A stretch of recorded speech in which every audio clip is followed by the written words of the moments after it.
Good morning. My name is Daisha Morris. I did my PowerPoint over strategies to lower radiation dose. Here's a brief overview.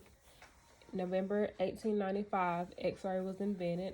Over the past 30 years, there's been a drastic increase in exposure. So strategies to lower exposure to ionizing radiation has been implemented.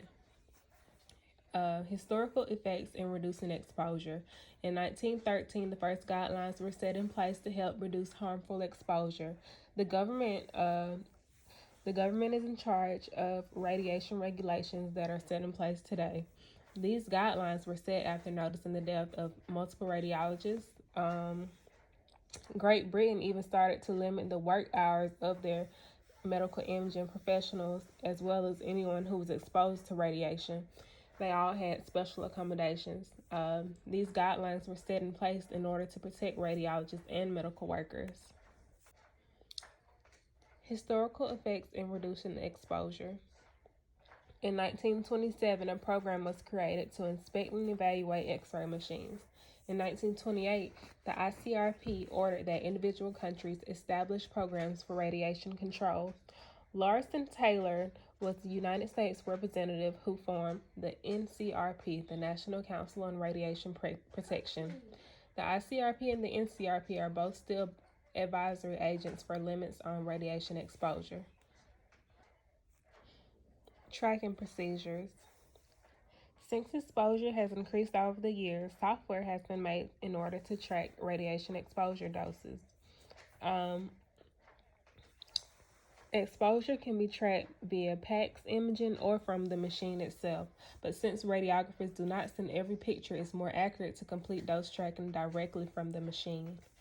Cloud tracking has also been implemented so that multiple facilities can merge their data to have it repopulate on one site.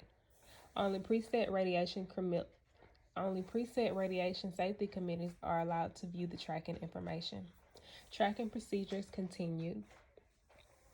The VA has actually come up with a plan in order to track exposure doses for the entire nation. In this plan, dose parameters will be sent to a national data warehouse. A collection of data allow for reference levels to be created when it comes to exposure.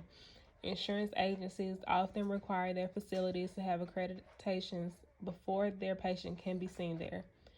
This will only ensure that trained personnel operate the equipment. The ICRP also says that patients with medical history should be considered before recommending any exams.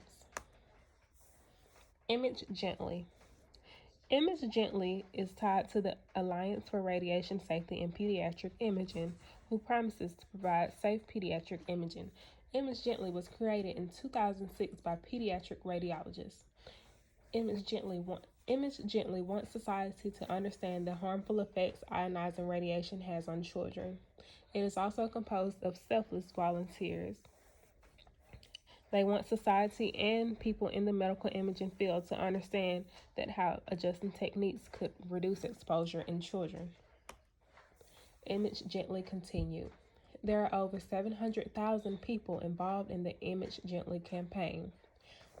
Like I spoke on before, they are tied directly with the Alliance of Radiation Safety in Pediatric Imaging.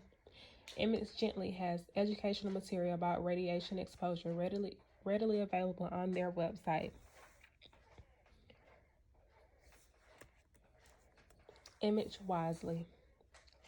Image Wisely was launched by the Joint Task Force on Adult Radiation. Image Wisely was created in 2009 and is represented by a wise owl logo. Just as Image Gently is for pediatrics, Image Wisely is for adults. That's their only difference for the most part. They're both created in order to protect radiation safety. Image Wisely continued. Image Wisely has implemented multiple steps in order to help ensure radiation safety. Those steps include to pledge the people involved pledge recognizing radiation safety. The people who pledge are encouraged to become accredited facilities, and the facilities who are accredited compare their annual dose records to national benchmark records. Educational information is located on their website, and it talks about ionizing radiation and the risks and benefits of medical imaging. Radiation protection devices.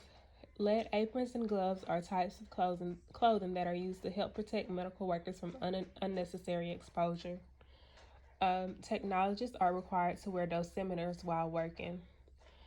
Pregnant technologists are also required to wear a fetal dosimeter. Dosimeters monitor how much exposure technologists are getting.